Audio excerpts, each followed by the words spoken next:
It gives me great pleasure this evening to introduce our keynote speaker, a dear friend and an extraordinary person and scholar, Father John P. Wauck of the Pontifical University of Santa Croce. Father Wauck is an American priest of Opus Dei. He is a native of Chicago. He studied Renaissance history and literature at Harvard University and philosophy at the Pontifical University of the Holy Cross in Rome, where he has lived for the past 19 years. He has lectured at the Roman campuses of the University of Dallas, Gordon College, and St. Thomas More College, and has written for many publications, including The American Scholar, The Christian Science Monitor, and The New Criterion. Before his priestly ordination, Father Wauck worked as a speechwriter for the Attorney General of the United States, William Barr, and for the Democratic Governor of Pennsylvania, Robert P. Casey. The title of his presentation this evening is Mightier Than the Sword, The Power of St. Thomas More and Alexander Solzhenitsyn. Please join me in welcoming Father John Wauck.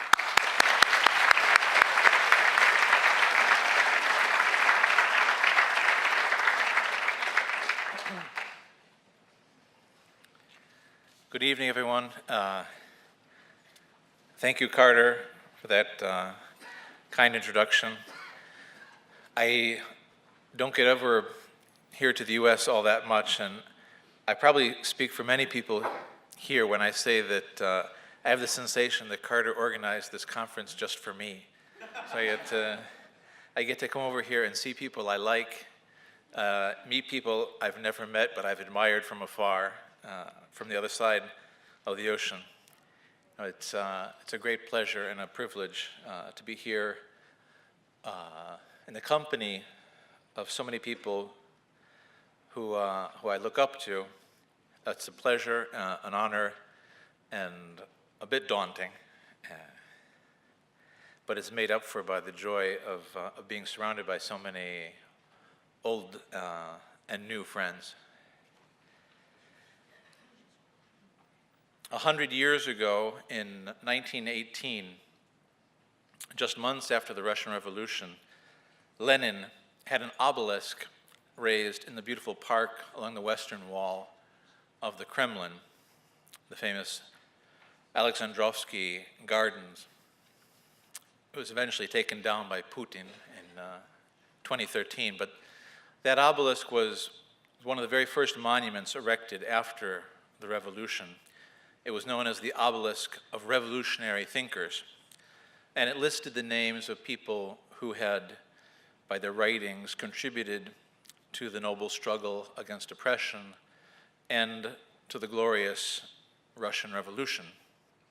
And the ninth name on that list was the still uncanonized Sir Thomas More.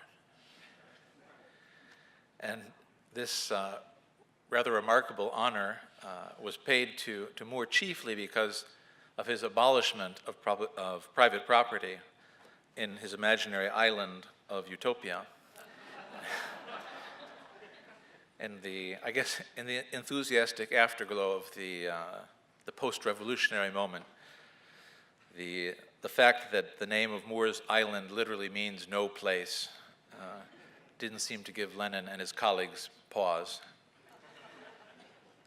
Many years later, though, Alexander Solzhenitsyn, who was born in that very year, in 1918, 100 years ago, the year that the obelisk went up, he would offer an eye-opening and hair-raising account of another island nation, a chain of islands, really, that wasn't on most people's maps either. In the preface to the Gulag Archipelago, Solzhenitsyn introduces us to what he says is the amazing country of Gulag, which, though scattered in an archipelago geographically, was, in a psychological sense, fused into a continent, an almost invisible, imperceptible country inhabited by the Zek people, Zek prisoners. And in that same massive work, Solzhenitsyn refers to Thomas More as, I quote, the great-great-grandfather of socialism. Now, in most senses, I think there's little similarity between Moore's fictional utopia, inhabited by a singularly happy populace, and the all-too-real Gulag archipelago, inhabited by wretched prisoners.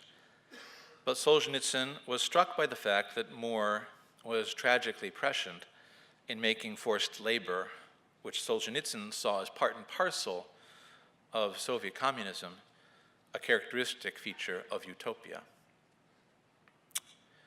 Some 40 years after the author of Utopia made his appearance as a proto-communist on the obelisk of revolutionary thinkers, Solzhenitsyn managed to get a manuscript that he'd been working on since 1959 to the editor of Novy Mir, New World magazine, which was the official organ of the USSR's Writers' Union in Moscow. The manuscript was the original version of One Day in the Life of Ivan Denisovich. The year was 1961.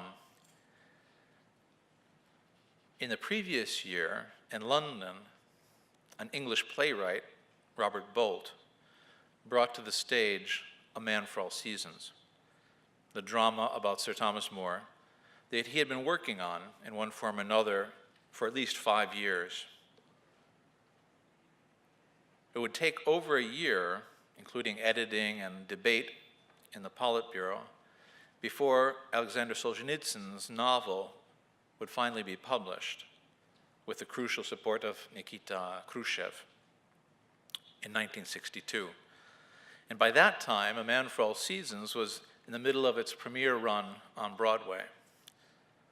Now, the publication in Russia of Solzhenitsyn's account of a day in the life of a prisoner in the Gulag created an enormous sensation inside and outside of Russia, both because of its revelatory content and because of the mere fact of its publication, making Solzhenitsyn an international celebrity overnight. So we could say that what the recently deceased Notre Dame historian Marvin O'Connell, who died 2 years ago, referred to as the standard modern figure of Thomas More, that is, the one played by Paul Scofield in Bolt's play in London, on Broadway, and then later in Fred Zinnemann's movie, which is really, in many ways, as iconic as the portrait of Moore by Holbein in the Frick collection in New York. That Moore, Bolt's Moore, and Alexander Solzhenitsyn stepped onto the world stage at almost exactly the same time. And even though he never utters the words, the famous words, "I die, the king's good servant, and God's first," Robert Bolt's version of Moore is, I think, a perfect embodiment of the importance of recognizing Solzhenitsyn's unchanging higher power above us. That is the theme of this conference. Thomas More was ready to lose his life out of loyalty to that higher power, and he did so with grace and good humor. Writing in 1960, Bolt saw Moore as a dramatic contrast to the dominant tendencies of the age, which he saw as conformity, prevarication, cowardice. By the time that Alexander Solzhenitsyn gave his famous commencement address at Harvard in 1978, it seems that little had changed, for he said, "A decline in courage may be the most striking feature which an outside observer notices in the West in our days. Such a decline in courage is particularly noticeable among the ruling groups and the intellectual elite, causing an impression of loss of courage by the entire society."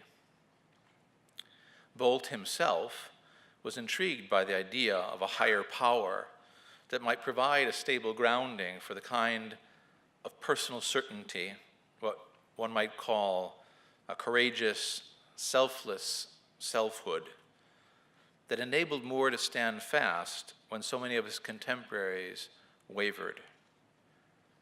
In his introduction to the play, Bolt wonders explicitly whether, I quote, "a clear sense of the self can only crystallize around something transcendental. Of course, that something transcendental is exactly what Solzhenitsyn is referring to when he speaks of the unchanging higher power above us. And just as More's witness to a power higher than the self or the state is perfectly captured in his final words, God's first, so Solzhenitsyn, over time, would have no problem in giving a name to that higher power that for our own good we need to recognize. He wrote, "Over a half-century ago, when I was still a child, I recall hearing a number of old people offer the following explanation for the great disasters that had befallen Russia. Men have forgotten God. That's why all this has happened. Since then, I have spent well nigh 50 years working on the history of our revolution. In the process, I have read hundreds of books, collected hundreds of personal testimonies, and have already contributed 8 volumes of my own toward the effort of clearing away the rubble left by that upheaval.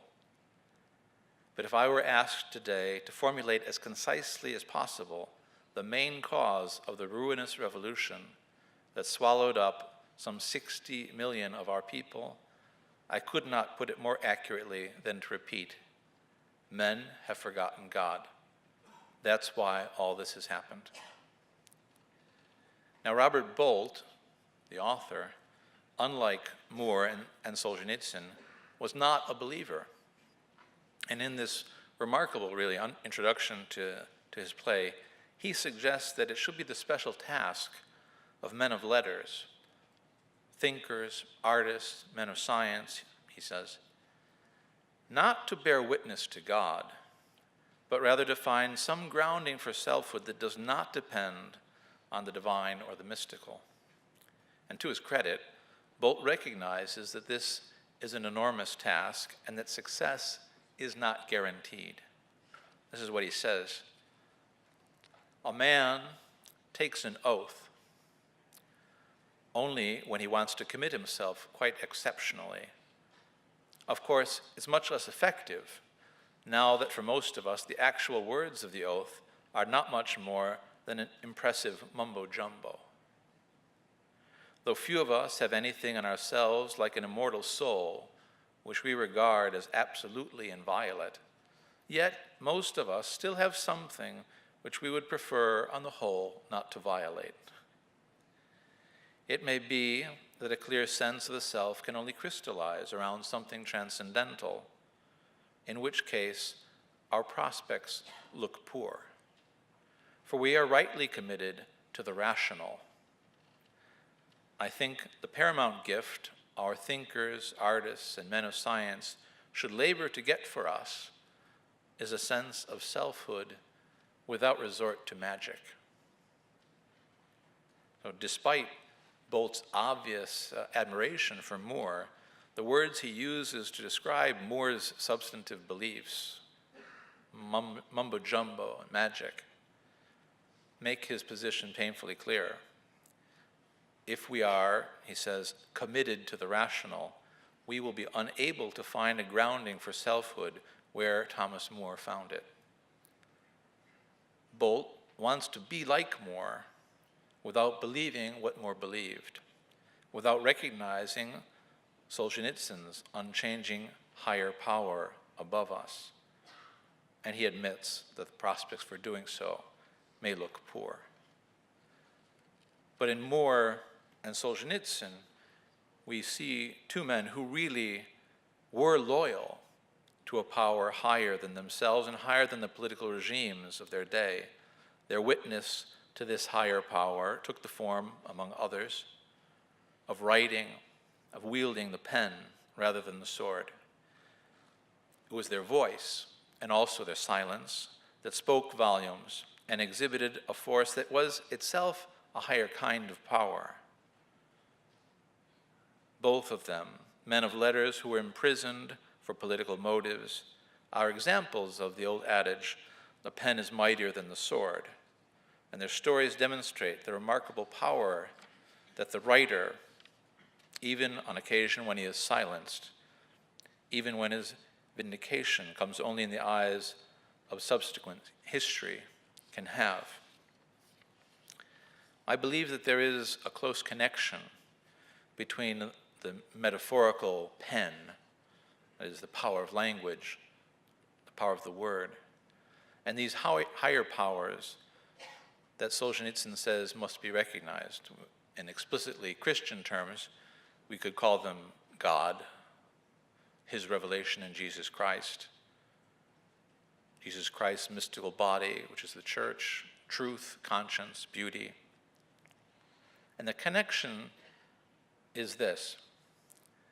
We recognize these higher powers with the faculty of reason, which is the highest power of our own soul.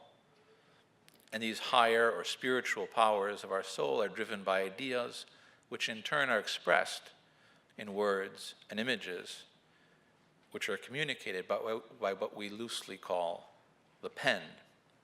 And so it's natural that the pen should be the weapon of choice when dealing with questions of the spiritual realm, of truth and falsity, the nature of man, of persuasion in the realm of good and evil.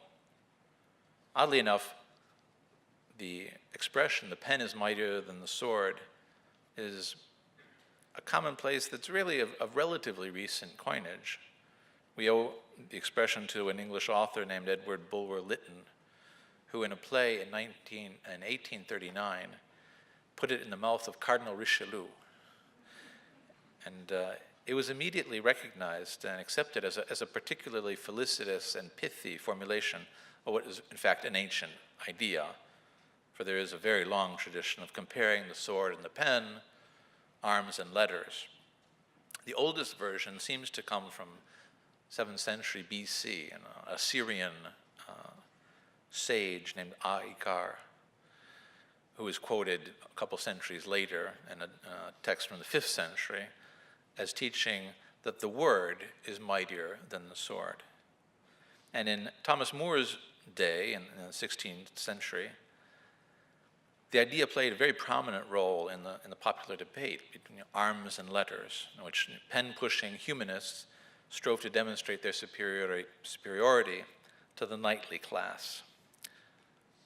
In 1928, for instance, Baldassare Castiglione published The Courtier, in which he wrote about how letters were more noble than arms. And the following year, the very year that Thomas More was made Chancellor of England, another humanist, Antonio de Guevara, in his Reloj de Príncipes, a famous handbook for princes, he contrasted pens, swords, lances, books and weapons, a life of study and a life of war, saying, what a difference there is between dipping one's pen in ink and dipping one's sword in blood, between being surrounded by books and being weighed down by arms, between studying how each one of us must live and leaping into war to kill one's neighbor.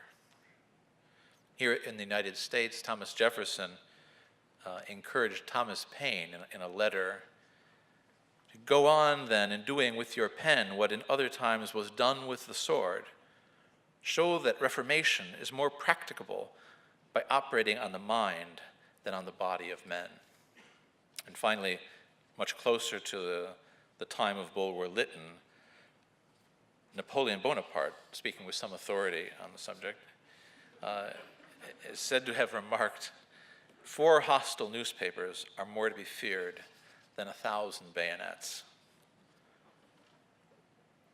Central to this debate is the idea that the pen is somehow more refined, right, than the sword. There's an implication that the sword is somehow crude and vulgar. And usually, the position of the men of letters is understood as a boast. The pen is mightier than the sword. And there are excellent reasons for that. For the pen it produces language, ideas, thoughts. It influences minds, souls, and hearts. It can address itself directly to men's higher powers, our spiritual side. So all of this regarding the power of the pen is true, and true of More and Solzhenitsyn. Although More eventually exercised unofficial political power that Solzhenitsyn never had. In fact, any power that Solzhenitsyn exercised was always purely of the pen. Both of them first acquired power and authority and prestige as men of letters, Moore chiefly through Utopia, and Solzhenitsyn through One Day in the Life of Ivan Denisovich. The force of that novel was recognized immediately by Solzhenitsyn's contemporaries. Khrushchev saw it, in fact, as a part of a larger effort to root out the Stalinist inside of the Soviet soul. He championed its publication before the Politburo, saying, "There's a Stalinist in each one of you. There's even a Stalinist in me. We must root out this evil." And ironically, when the Politburo declined to make a decision, Khrushchev is said to have said, "There's a Russian proverb that says, 'Silence is consent.'" Words that, as we shall see later on, Thomas Moore used in his own defense 4 centuries earlier.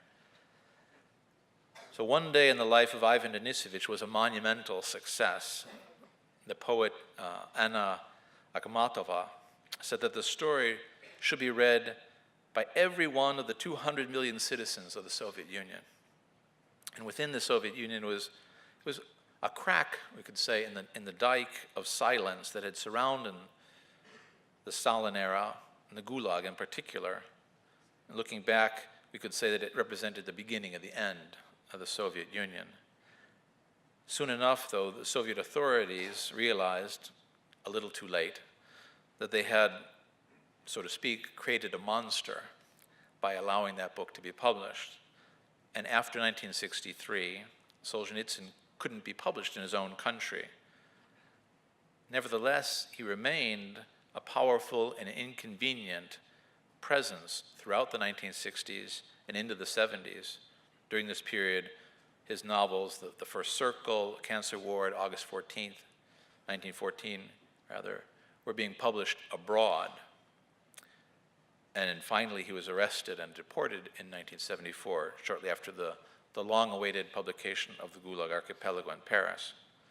Now, Solzhenitsyn himself was perfectly aware of the profound effect that his writing was having, and the importance of breaking this silence by bearing witness to the higher power of truth, and as a consequence, making mature moral responsibility possible.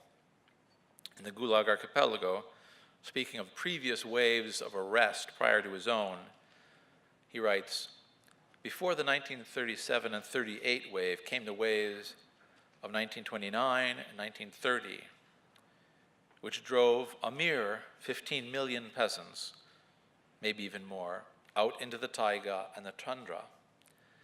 But peasants are silent people without a literary voice, nor do they write complaints or memoirs. No interrogators sweated out the night with them, nor did they bother to draw up a formal indictment. It was enough to have a decree from the village Soviet. This wave of people poured forth, sank down into the permafrost, and even our most active minds recall hardly a thing about it. It is as if it had not scarred the Russian conscience, and yet Stalin, and you and I as well, committed no crime more heinous than this." The power of Thomas Moore's pen was equally obvious. I mean, the very word utopia, which is still used and debated today, is his own creation. And that obelisk in Moscow shows the influence of his visionary writing about politics reaching into the 20th century.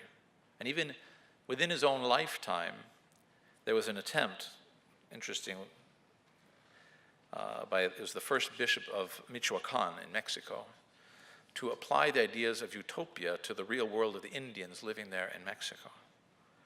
Somewhat like the reductions, the Jesuit reductions in Latin America.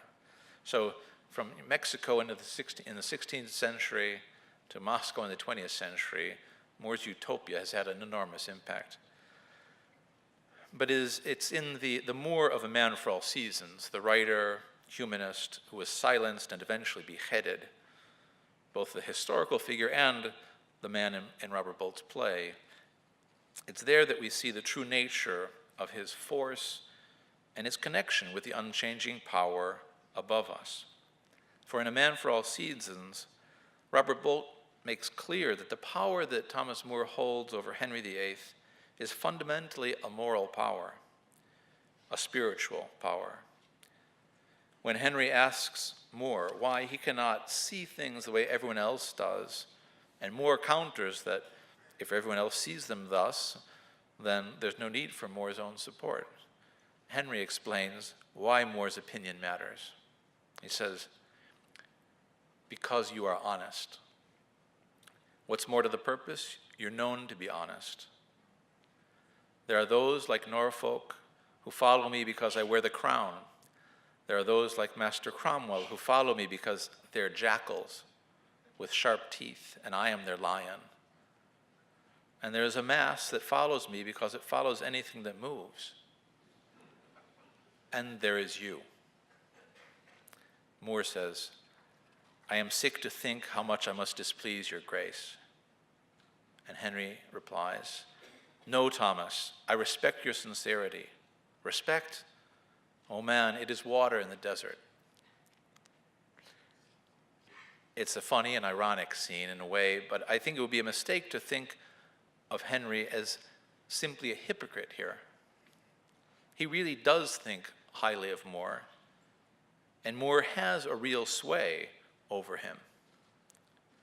Indeed, reading this passage, for me, it's almost impossible not to be reminded of what I think has always been one of the most striking, because it's so mysteriously true to life, passages in the New Testament. By a strange coincidence, it has to do with an adulterous marriage and it ends in a beheading. Herod had sent and seized John. We read in the 6th chapter of the Gospel according to Mark, and bound him in prison for the sake of Herodias, his brother Philip's wife, because he had married her. For John had said to Herod, it is not lawful for you to have your brother's wife. And Herodias had a grudge against him and wanted to kill him. But she could not, for Herod feared John, knowing that he was a righteous and holy man, and kept him safe. When he heard him, he was much perplexed, and yet he heard him gladly. So yes, Henry VIII respects More's sincerity, his honesty, just as Herod respected John. But Henry is clearly terrified of More's pen and its potential effects. In fact, he shouts at More in the play, lie low if you will, but I'll brook no opposition, no noise, no words, no signs, no letters, no pamphlets. Mind that, Thomas, no writings against me. Henry, though he talked tough, was naive in thinking that More's silence would be enough. He's naive about himself and his own situation. And so perhaps, at least in Bolt's play, is Thomas More himself, who reassures his family, no, when they find that I'm silent, they'll ask nothing better than to leave me silent, you'll see. It's the wiser head, the shrewder political tactician, who realizes the power even of More's silenced pen. It's the Machiavellian who is not naive. It's Thomas Cromwell. In his conversation with the somewhat obtuse Duke of Norfolk, he explains the harsh reality of the situation when Norfolk objects, saying, but he makes no noise, Mr. Secretary. He's silent. Why not leave him silent? Cromwell replies, not being a man of letters, Your Grace, you perhaps don't realize the extent of his reputation. This silence of his is bellowing up and down Europe. And finally, in his climactic confrontation with More in court, Cromwell explains to the jury the true power of More's silence. Consider, he says, the circumstances of the prisoner's silence. The oath was put to good and faithful subjects up and down the country, and they had declared his grace's title to be just and good. And when it came to the prisoner, he refused. He calls this silence. Yet, is there a man in this court, is there a man in this country who does not know Sir Thomas More's opinion of the king's title? Of course not. But how can that be? Because his silence betokened. Nay, his silence was not silence at all, but most eloquent denial. Moore objects at that point. Not so, Master Secretary. The maxim is qui tacet consentire. The maxim of the law is silence gives consent. If therefore you wish to construe what my silence betokened, you must construe that I consented, not that I denied. Cromwell then responds, is that what the world in fact construes from it? Do you pretend that is what you wish the world to construe from it? Moore gets the last line. The world must construe according to its wits. The court must construe according to the law. And in fact, both men are right. Moore is right about the immediate legal question, but Cromwell is right about Moore's silence and its real significance and its impact. Moore is, in fact, dangerous. Similarly, Solzhenitsyn understood well that he and his own books were dangerous. In the preface to the Gulag, he writes, "And if freedom does not dawn on my country for a long time to come, then the very reading and handing on of this book will be very dangerous. So I am bound to salute future readers as well, on behalf of those who have perished." It's a matter of life and death.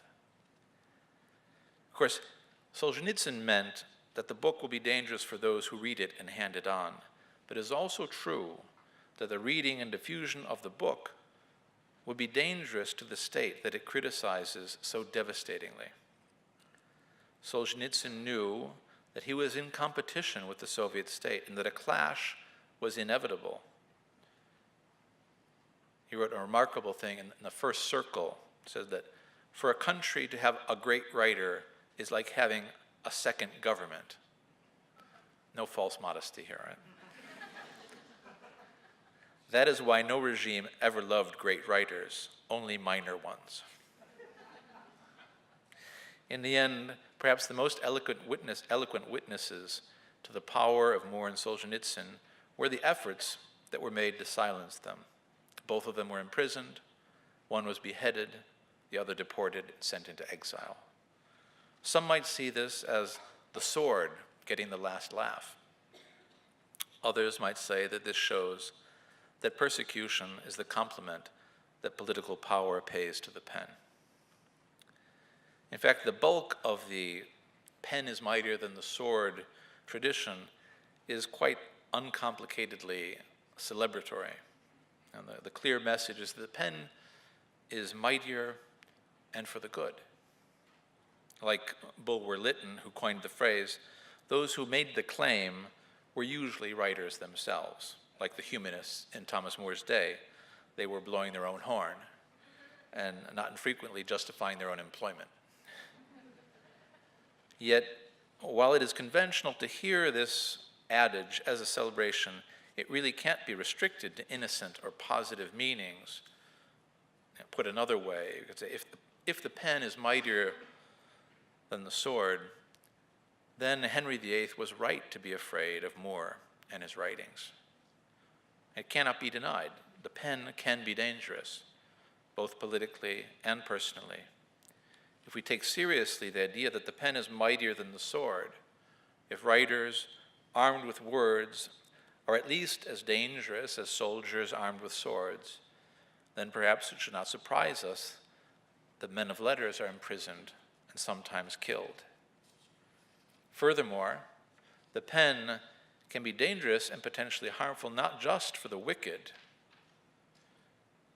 evil regimes, but also for the good.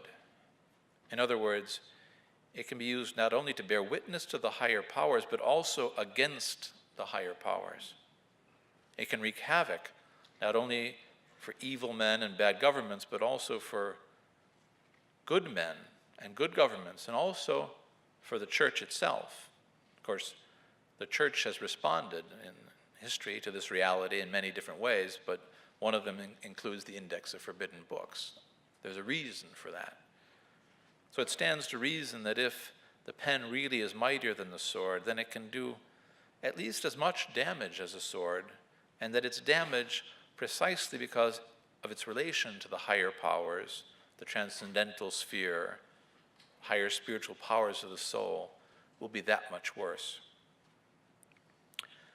Now, one of the things that Moore and Solzhenitsyn have in common is that they were both, at least for a while, treated as heroes by both left and right. Bolt, in the case of Thomas More, is partly responsible for this. They were taken to be more liberal, we could say, than they really were. I think Hilary Mantel is busy correcting this in her Wolf Hall. But neither Moore nor Solzhenitsyn was naive about the danger that the pen posed for the good. And that's especially obvious in Thomas More's case, because in his own life, he was actually on both sides of this question. He was hardly a defender of freedom of speech or of conscience when it came to heretics. He attempted to stop Lutheran books from entering England, being printed there. During his chancellorship, at least 6 people were burned at the stake for heresy. So Thomas More didn't die for subjective conscience. He died for objective truth. What mattered to him was not whether he had a right of conscience, but whether he had a conscience that was right. And he was convinced that he did. Bolt in the play A Man for All Seasons, doesn't give us all of More's final speech after the verdict is delivered against him in his trial.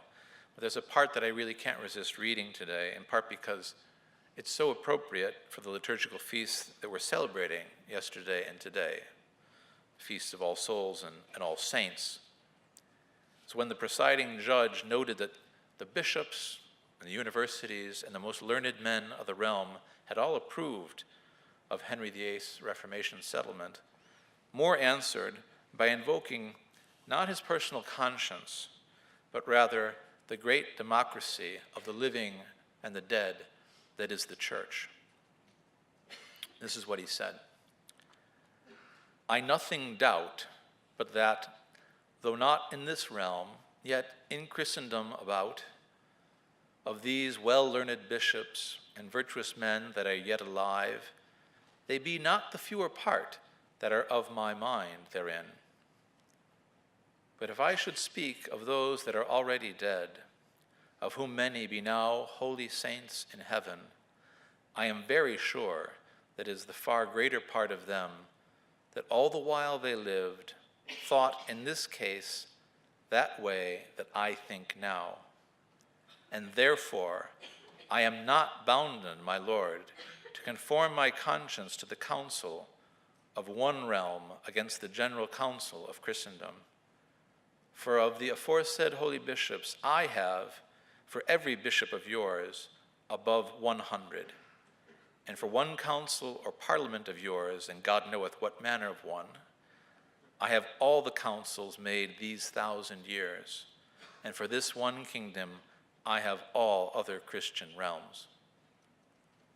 As Notre Dame's historian Marvin O'Connell comments on that passage, these are not the words of a man for whom conscience, defined as a private grasp of the truth according to one's lights, is the supreme tribunal. Conscience for More was the right to be right, not the right to be wrong. He did not refuse to conform his conscience to the act of supremacy for private, but for public reasons. Similarly, in the days of his power, it had been irrelevant to him that those whom he called heretics, and whom he pursued relentlessly with both pen and sword, had considered themselves right. In his view, it was neither irrational nor cruel to take away their lives if need be, precisely because they were in fact wrong about the public good. it could be that More is a hero of the self, of authentic selfhood, of conscience. But his selfhood and conscience were dependent on reality, a knowable reality, an exterior objective truth that could be debated about. It depended on his being right. Solzhenitsyn was also keenly aware of the evil effects of the pen, just as More was aware of the effects of Lutheran writings in England. Solzhenitsyn was also aware of the evil effects of the pen on the soul of contemporary mankind. He certainly was no great admirer of the press in the West. At that speech, the commencement speech at Harvard in '78, he said, "Hastiness and superficiality are the psychic disease of the 20th century, and more than anywhere else, this disease is reflected in the press. Such as it is, however, the press has become the greatest power within the Western countries, more powerful than the legislative power, the executive, and the judiciary." So in these words, Solzhenitsyn clearly sees the Western press, its freedoms notwithstanding, as emblematic of a serious spiritual, psychic problem. And if he thought that hastiness and superficiality and overweening power were a problem in 1978, I think we can only imagine what he'd be saying now in the age of round-the-clock news and Twitter. No, the fact that the pen is mightier than the sword is then not simply a cause for celebration. It is, in fact, itself a double-edged sword. The point of all this, of course, is not that we need censorship today, but rather that we need to take seriously this idea that the pen is mightier than the sword for good and for ill. In short, we can't be naive. Thomas More and his ideas did pose a grave threat to Henry VIII. Solzhenitsyn was a threat to the Soviet Union. In our own day, and a famous contemporary example, Jordan Peterson is a threat to politically correct academia. Heresies, false ideas really are a threat to the church and to souls. Bad philosophy is a threat to society, to individuals. The internet, we all know, is overflowing with threats to our minds and our souls. The pen, then, can be a syringe that injects either medicine or poison directly into the spiritual bloodstream of the individual first, but then into the bloodstream of society, the body politic. Pope Francis has referred on various occasions to the dangers of ideological colonization. Often, that seems to refer to a geographical phenomenon, that the first world is imposing itself on the developing world. And there's an element of truth in that. But we have to ask, how does that take place? I think inasmuch as it is truly ideological, this colonization takes place at the level of ideas and therefore of words. Language is the vehicle of ideological colonization, and it takes place in government documents, in international accords, and speeches, articles, conversations that import or export criteria, categories, frames of reference, ways of thinking. So considering then the power of the pen that is mightier than the sword, I think it can help illuminate some phenomena in our own day. Thinking right now, above all, of various movements that are noticeable to control free speech. I think absolute freedom of expression has rarely, if ever, existed. There's always been a limit, at the very least, when the speech in question causes immediate material harm, or when it is seen as being incompatible with the functioning of society. So, for instance, Locke, in his letter concerning toleration, he didn't call for toleration of atheists, and he had his doubts about some Catholics, too. Milton and Areopagitica had no patience for what he calls papistry and open superstition. For them, these beliefs and that speech was not compatible with a functioning society. And so, in a way, the real question becomes, what do we consider an unacceptable threat to the integrity of persons or societies? And it's obvious that that's something that changes. The contemporary changes that we see towards freedom of speech, I think, could be analyzed chiefly as a shift along a kind of invisible sliding scale in what we consider existential threats to individuals and communities. In short, a shift in what is really, and I mean really, intolerable. That changes. The end result is that the shifts in the society can effectively outlaw what was once unacceptable, unexceptional speech. And this can happen quite quickly. I mean, just think of how strange it is that Milton and Locke, writing in the 1600s, treated Catholicism, the faith that had built their own culture over the course of 16 centuries, as somehow suddenly beyond the pale. In More's own day, there was a commonly accepted grounding for a sense of selfhood and identity, who we are, why we're here. But now, today, we are left with a subjective self, constructed often in the shifting sands of various competing accounts of human nature and society. The I think now nearly classical formulation of this view would be Justice Kennedy's declaration in Planned Parenthood versus Casey, my old boss. A great man, by the way. At the heart of liberty is the right to define one's own concept of existence, of meaning, of the universe, and of the mystery of human life. Now, if Justice Kennedy is correct, I think it follows inevitably that we are also free to define what constitutes an existential threat to those things as well. And if this is the case, then as our accounts of existence become more various and subjective, it will become nearly impossible to know when, by our words, we are endangering someone else's identity or existence, when we are engaging in abuse or hate speech. Furthermore, Justice Kennedy's language sounds very high-minded, even Promethean, perhaps. But what if, I think, as is entirely likely, you're not up to the challenge of defining your own concept of existence? What if your sense of meaning, I think this is the case with most of us, right? What if your sense of meaning and of the universe remains somewhat confused and vague, inchoate, changing from day to day based on the vagaries of will, desire, boredom?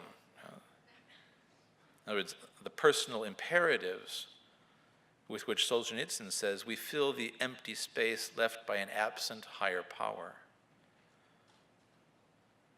As Solzhenitsyn said at Harvard, mere freedom does not in the least solve all the problems of human life, and it even adds a number of new ones. And one of the added problems, I think, is how this weak, somewhat fragile, modern sense of self interacts with pens that are mightier than swords, with words that can wound. It may well be that they don't play well together. It may be that in the presence of a generation of fragile selves, this mighty pen finds itself provoking anxiety, fear, and grievance. It might be that it is unwittingly guilty of innumerable insults and threats, causing others to feel unsafe. We may be amused and chuckle about the so-called snowflakes of today, but they're probably not to be blamed for their insecurity, and it may well be perfectly genuine, and their cries of outrage or pain may be perfectly sincere. I think we saw at the beginning of this talk how Alexander Solzhenitsyn looked upon Thomas More as the author of Utopia, as the great-grandfather of socialism. But it's more interesting for us, I think, in the context of this conference, to see how More the Moore of A Man for All Seasons, who burst upon the scene at the same time as Ivan Denisovich and Solzhenitsyn himself, how Moore fits into Solzhenitsyn's diagnosis of modernity. Clearly, Moore is a moral example of someone, and one who belonged, in fact, to the ruling groups and the intellectual elite mentioned by Solzhenitsyn at Harvard, who did not lack courage. But there's more to Solzhenitsyn's analysis. Solzhenitsyn's diagnosis is also a historical analysis. He said, the mistake must be at the root, at the very basis of human thinking in the past centuries.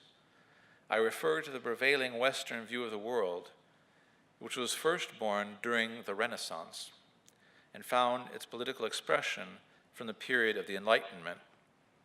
It became the basis for government and social science and could be defined as rationalistic humanism or humanistic autonomy, the proclaimed and enforced autonomy of man from any higher force above him.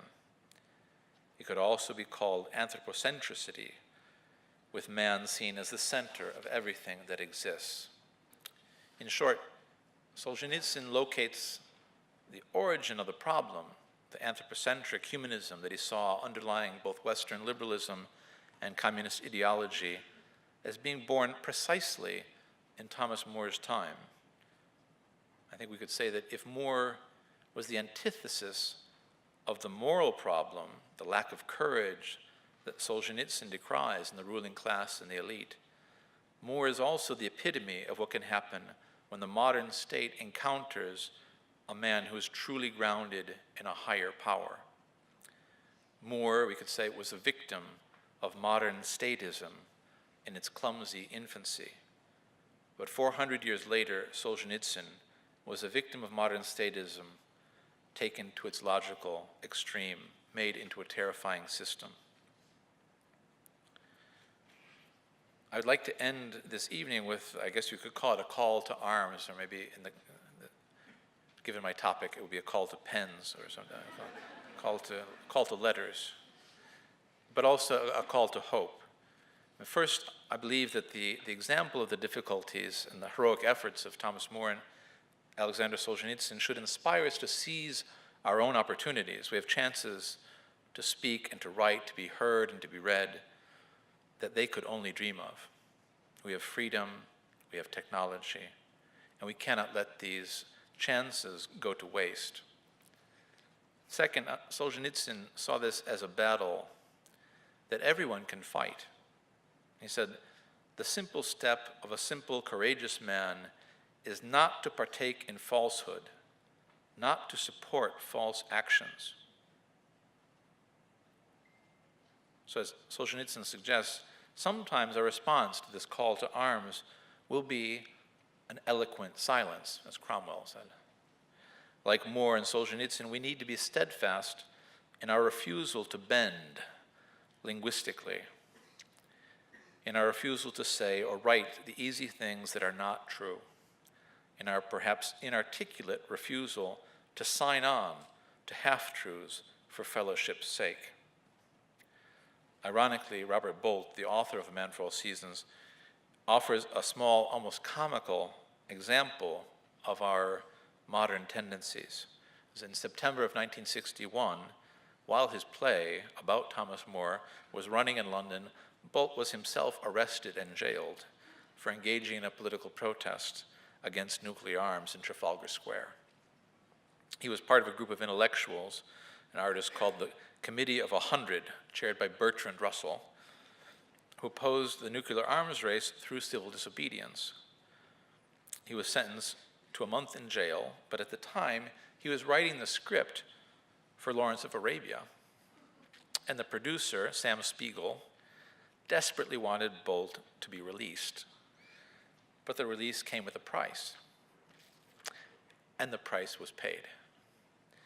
Spiegel prevailed on Bolt to sign a statement forswearing any further protests, which allowed him to be released from jail after only 2 weeks. Of course, no great principle was at stake, and no lie was involved.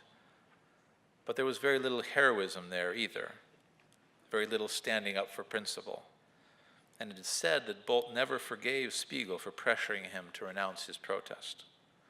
As he himself had written, those words we read earlier, it may be that a clear sense of self can only crystallize around something transcendental, in which case our prospects look poor.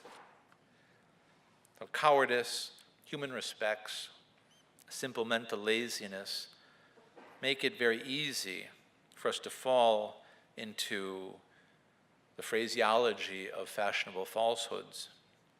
And when we do so, we risk becoming ourselves vehicles, carriers, transmitters of ideological colonization.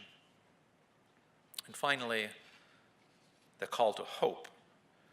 It's true that the pen can be dangerous, but it is as dangerous to evil as it is to the good. The pen can and should be a mortal threat to evil, to falsehood, to ideology, and to despair. It is dangerous not only for the believer, but also for the unbeliever. Let us never forget, then, the power of good reading, of good books. I am a professor of literature, and I witness on a daily basis the power of the pen, not just in the life of nations, as we've seen with England and the Soviet Union, but also in the life of individuals. I see how the power of great texts, whether from Ephraim the Deacon, to Dante, John of the Cross, Flannery O'Connor, and a fortiori the Bible itself, the power of these texts to shape and alter for the good our sense of self and of human existence. I originally thought of entitling this talk on Moore and Solzhenitsyn, "Let Us Now Praise Dangerous Men." For they were, and I think they remain, dangerous men. In this regard, it might help us to recall the words, famous words of C.S. Lewis in Surprised by Joy, the shape of my early life. He wrote, "In reading Chesterton, as in reading MacDonald, I did not know what I was letting myself in for. A young man who wishes to remain a sound atheist cannot be too careful in his reading." So, while it's true that the enticements of evil will remain seductive, that we are all morally weak and intellectually limited, nevertheless, the trinity of higher powers that Solzhenitsyn referred to in his Nobel speech, "The Good, the True, and the Beautiful," he put it this way: perhaps the old trinity of truth, goodness, and beauty is not simply the decorous and antiquated formula it seemed to us at the time of our self-confident materialistic youth. In other words, that trinity, in other words, the trinity is the kind of good that Ivan Denisovich begins to glimpse in his conversation with the Christian prisoner Alyoshka in the final pages of Solzhenitsyn's novel, the kind of truth of a clear, courageous, sincere words of spoken and written wisdom, the beauty of noble actions like those of Thomas Moore that can attract the admiring pen of a non-believer like Robert Bolt and capture the imagination of contemporary audiences. And beyond that, the beauty of the extraordinary vision of every man and woman who ever existed as a beloved child of a God who both created us and redeemed us on the cross. We have to know and take heart in the fact that in spite of everything, all of this remains seductive and powerfully dangerous today. Thank you.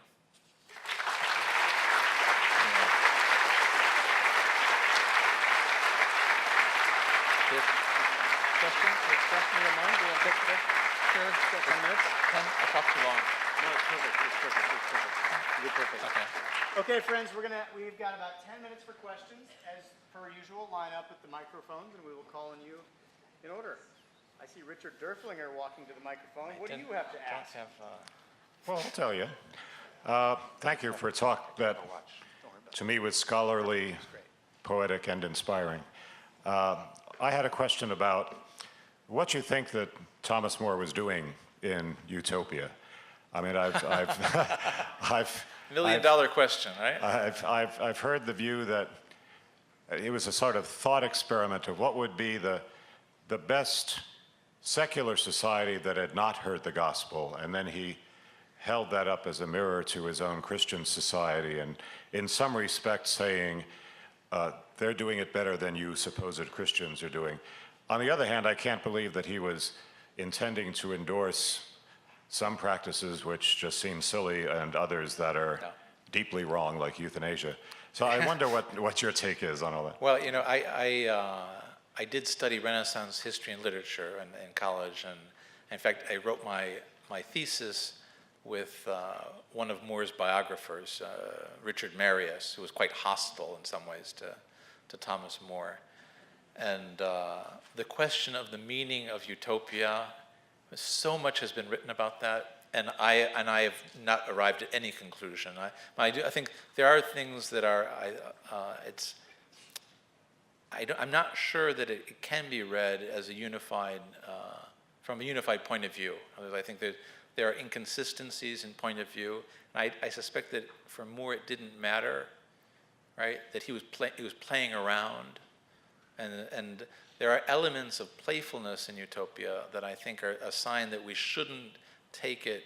We shouldn't strive or feel obliged to take it as a unified argument in favor or against what he's talking about. So that I know it's not an answer, but it's there's a mountain of scholarly writing on that question, really. Hi, my name is Isaac Kimmel. I'm a PhD student in sociology here at Notre Dame. One of the strengths of my field is that we put a lot of value on giving voice to different perspectives, right? And that leads to some really diverse and valuable discussion. But there's a fine line, of course, to be crossed in terms of avoiding relativism and avoiding the idea that just mere discussion, rational discussion, can be harmful, right? That exposure to foreign ideas can be damaging.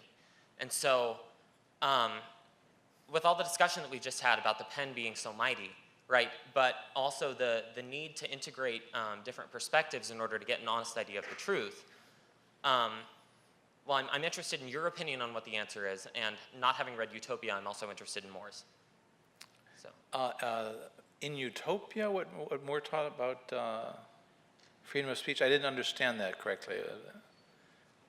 Yes, essentially. So like what, in Utopia, does Moore like create a forum for speech, or is he, you know, we talked a lot about how wary Moore was of the danger of wrong ideas, but does he allow for a forum by which we can come together and compare ideas that may be wrong and come to a common version of the truth? Yeah, no, the government of Utopia is extremely paternalistic, let's put it that way, and there's not a lot of freedom in that sense. So it's more like Plato's Republic and not a utopia in the conventional sense? Or? Yeah, but personally, as I say, I don't think the answer here is not censorship or something.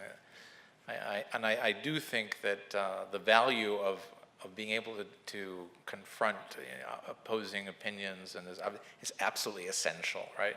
The trick is, I mean, and I don't want to get into this because it's a huge legal question. Where the rubber hits the road here is how do you legislate this, right? In a sane and sensible way.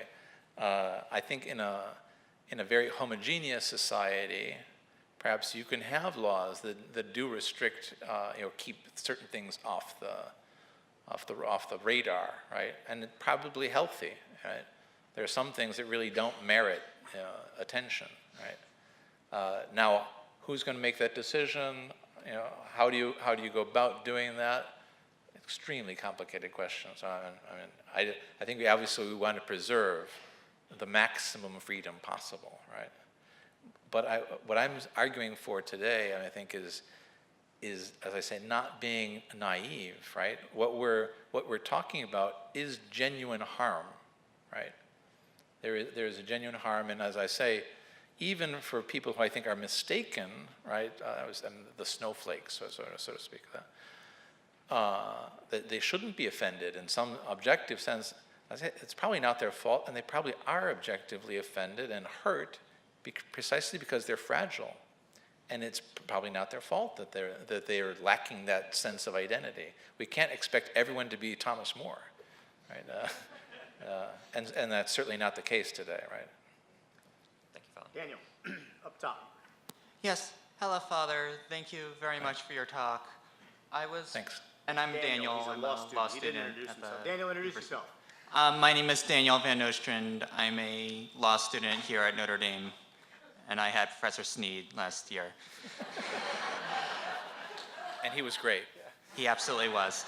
My question was, I thought you laid out very, very well the importance of the pen and the power that it can have in our society, and because of that, the importance for us to use the pen to say things that are true and to defend what is true. On a practical level, when we look at our society, and it seems that most of the forums for the pen are almost designed to avoid speaking the truth or the truth finding any purchase among its readers Haste. or listeners. Haste and superficiality, right? That would be a good way of putting it, yes, Father. How do you recommend that we actually make use of the pen to do the good that it can do in society and to avoid the harm that it so often does? Well, yeah, that's a good question. Two things. One, start close to home. What Solzhenitsyn says about the simple man who refuses to say what's not true.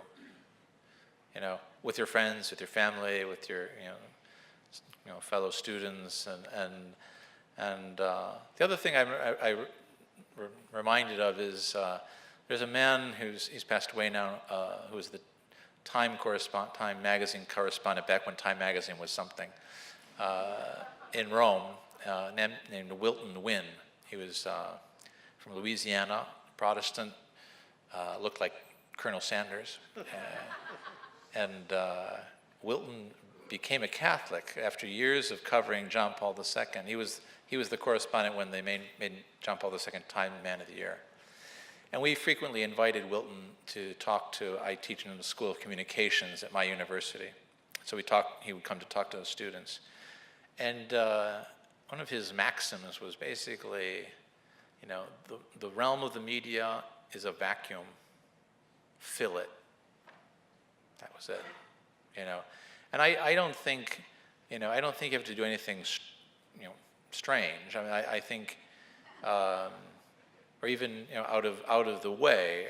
I think each person in their own situation has the opportunity to do what corresponds to their position in life, and I think it's kind of silly for someone my age perhaps to be engaged in Twitter too much. I mean, I think there are other people, younger people, who do that better, right?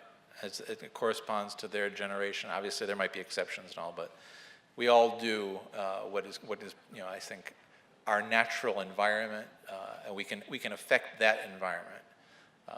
If you're a professor at a university, obviously you have lots of opportunities to use the power of the word and the pen. If you're not, well, as I say, start close to home, and then see what happens. One last question, right here. Thomas More, Furman University. That's not really your name.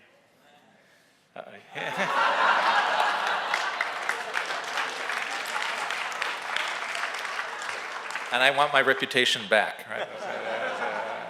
So Hard to Thomas print up a name More's, tag. How hard is that? Solzhenitsyn's, and to some degree Jordan Peterson's lives seem quite resemblant of Plato's description between the relationship between the truth teller and politics. Yet, More chose indeed to go into politics despite contemplating monastic life for a while and the contemplative route.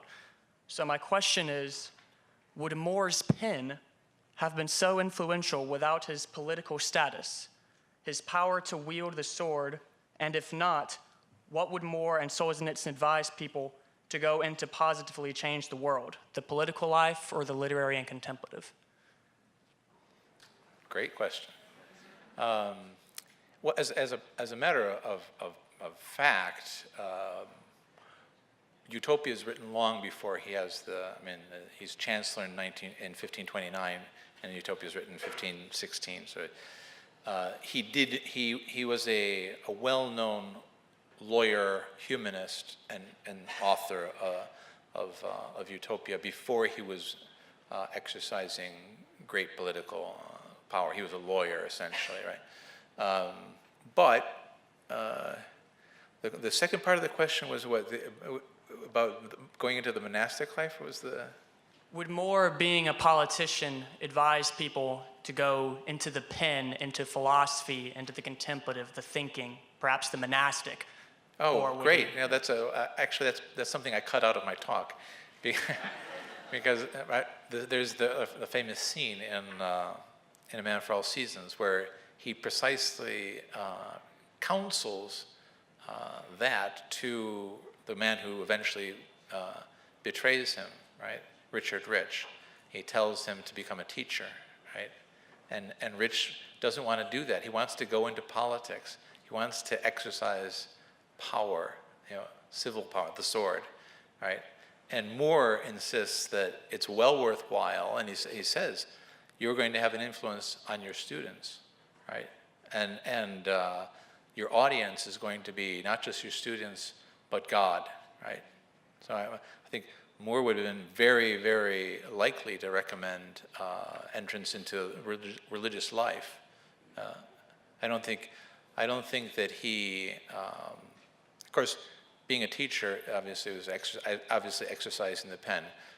Entering into a contemplative religious life, obviously you have to have a more sort of supernatural analysis of efficacy, right, to understand the value of that, but Moore certainly had it. Thank you. Right. Thank you all very much. We can continue our conversation in the atrium with the reception. We can have more conversation with Father Wauck. Thanks for your amazing presentation. Thanks. Thanks a lot. Thank you.